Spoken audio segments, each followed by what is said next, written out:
রোজ রোজের ওই লাল চিকেনের ঝোল বাচ্চারা আর খেতে চায় না। তো আজকে ভাবলাম কিছু নতুনভাবে চিকেনটা বানানো যাক। তো hello everyone, good afternoon, welcome to my channel Shikha home kitchen. তো আজকে আমরা বানাবো কোরিয়ান্ডার চিকেন। কোরিয়ান্ডার চিকেন বানানোর জন্য মাংসটাকে ভালো করে ধুয়ে নিলাম। এবার এতে আদা রসুনের পেস্ট আর দই আর নুন দিয়ে ভালো করে চিকেনটাকে আমি 2 ঘন্টা আগেই ম্যারিনেট করে রেখেছিলাম। এবার আমি চিকেনটা ম্যারিনেট হয়ে যাওয়ার পরে কড়াইটা গরম করে নিলাম আর তাতে আমি সর্ষের তেল দিয়ে দিয়েছি। সর্ষের তেল দিয়ে আমি রান্না করছি, আপনারা চাইলে তো সাদা তেল দিয়েও করতে পারেন, মাত্র মাংসটা সর্ষের তেল দিয়েই ভালো লাগে। তো সর্ষের তেলটা গরম হয়ে গেছে, এবার আমি কিছু আস্ত আস্ত গরম মশলা আর একটা তেজপাতা দিয়ে দিচ্ছি। মশলাটা ফুটে ওঠার পরে আমি কুচিয়ে রাখা পেঁয়াজগুলোরেও দিয়ে ভালো করে ভেজে নিলাম। পেঁয়াজটা ভাজা হয়ে গেছে, এবার আমি ম্যারিনেট করে রাখা চিকেনগুলোকে আমি দিয়ে দেবো।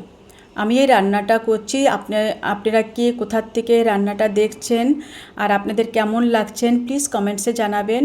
আর আপনারা কি করে কোরিয়ান্ডার চিকেন বানান, আপনাদের রেসিপি শেয়ার করবেন, আমি নিশ্চয়ই দেখব আর আমিও একবার আপনাদের স্টাইলে বানিয়ে নিশ্চয়ই খাবো।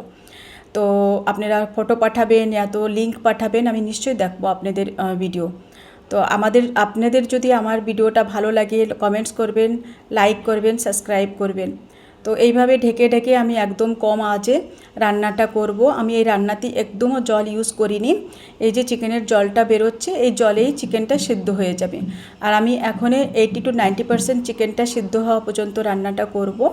তো মাঝে মাঝে একটু নাড়িয়ে চড়িয়ে না দিলে পরে নিচে লেগে যেতে পারে, জল ইউজ করছি না আমরা যেহেতু।